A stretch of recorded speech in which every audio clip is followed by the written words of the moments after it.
உங்க விஜய் உயிர் என்ன வர்ற நாடு போட்டீங்கல்ல, அப்போ உங்க ஜோசப் விஜய் உயிர் என்ன வர்ற நாடு போட்டுக்க வேண்டியதானே. உனக்கு ஏன் இந்த வேலை? உனக்கு உங்க விஜய் லவுடாவா பேசாத, தேவையில்லாத பேசின்னு இருக்க. கேள்வி கேட்டா கேள்விக்கு பதில் சொல்லுங்கயா. உனக்கு எதுக்கு நாங்க பதில் சொன்னோம்? நீ யார் ஃபர்ஸ்ட்? தகுதியான சட்டமன்ற உறுப்பினர்கள், தகுதியான அமைச்சர்கள், இதான் உங்க தகுதியா? தகுதியான சட்டமன்ற அமைச்சர்கள் தான், டேலண்டான பீப்புள் தான். இப்ப என்னன்ற உனக்கு எதுக்கு இந்த பிரச்சனை? என்ன உங்க அண்ணன் மாதிரி வரணும்னு பாக்குறியா? மக்கி போன அப்பளம் ஒண்ணு பேசினுக்குது, எதுக்கு நீங்க பேசுறீங்க? உங்களுக்கு எங்களுக்கு ஒரு பிரச்சனையும் இல்லையா? மக்கி போன அப்பளத்துல பிச்சு போன அப்பளம் பேசினுக்கிற தம்பி முருகா, தகுதியை பத்தி எல்லாம் நீ பேசாதப்பா. அதாவது தமிழக வெற்றி கழக அமைச்சர்களை பேச உனக்கும் தகுதி இல்ல. உங்க அண்ணனா மாமாவா யாருன்னு தெரியல, திருநிதின்னு தான் இப்போ கூப்பிட ஆரம்பிச்சிருக்காங்க.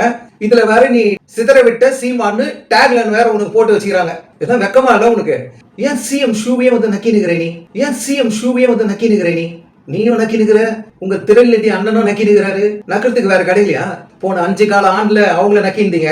போதையா, ரொம்ப நக்காதீங்க, டங்கு ஸ்லிப் ஆயிடும். அப்புறம் இன்னொரு விஷயம் கேள்விப்பட்டேன், உங்க அண்ணன் ஏதோ பேமெண்ட் வாங்கணும்னா வீட்டுல உள்ள இருக்குன்னு நான் வெளியே இருக்கேன், கேட்டை தர வாசல்ல வை, வந்து எடுத்துன்னு போயிடுவாங்கன்னு சொல்லுவாராம. ஏன்னா 3 நாளைக்கு முன்னாடி கேள்விப்பட்டேன், உங்க வண்டவாளையெல்லாம் ஒருத்தன் புட்டு வச்சிட்டான். இனிமேல் இந்த லவடா பேசுறதெல்லாம் 2 பேரும் கொஞ்சம் அமைக்க வாசிங்க. எங்க புரட்சி தளபதி சி ஜோசப் விஜய் உங்களை சம்பாதிக்க விட்டுருக்காரு, புரிஞ்சுங்க. நீங்க வாழ்றது தமிழக வெற்றி கழகத்தாலதான். தமிழக வெற்றி கழகம் இல்லைன்னா நக்கின் தான் போனோம். அப்புறம் இன்னொரு விஷயம் கேள்விப்பட்டேன், உங்க அண்ணன் உனக்கும் கார் வாங்கி தரேன்னு சொன்னாராம. ஏய், 2 பேரும் சோக ஆளுங்க நீங்க. உங்களால பேசாம இருக்க முடியல பாத்தியா? 5 வருஷம் பேசுனீங்க, டிஎம்கே கழுவி ஊத்துனீங்க. இப்ப அவங்க அமைதியாயிட்டோம். ஏய், இனிமேல் நம்மளுக்கு வேற யாரும் இல்ல, தாவேக்கா விஜய் சாரை பத்தி பேசினாதான் நம்ம இன்னும் சம்பாதிக்க முடியும், உனக்கும் நான் கார் வாங்கி தர முடியும்னு சொல்லிட்டு இருக்காரு போல.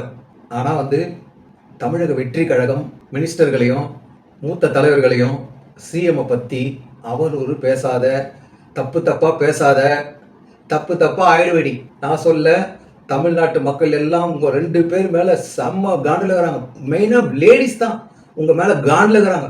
இல்லத்தரசிகளும் சரி, காலேஜ் ஸ்டூடெண்ட்ஸும் சரி, செம்ம காண்டில் இருக்கிறாங்க. பாத்துங்கப்பா, சொல்லிட்டேன், பேசுங்க நீங்க, அது தப்பு இல்லை. ஒரு விமர்சனம் வச்சு பேசுறது அது இது தப்பு இல்லை. ஆனா பப்ளிக்ல பேசும்போது மரியாதைன்னு ஒண்ணு இருக்கு, அதை கொடுக்கணும். சாட்டை நீ அது கொடுக்கலன்னா அப்புறம் கஷ்டம் தான். தமிழக வெற்றி கழகம் உங்க 2 பேரையும் வேட்டை தான் ஆடும்.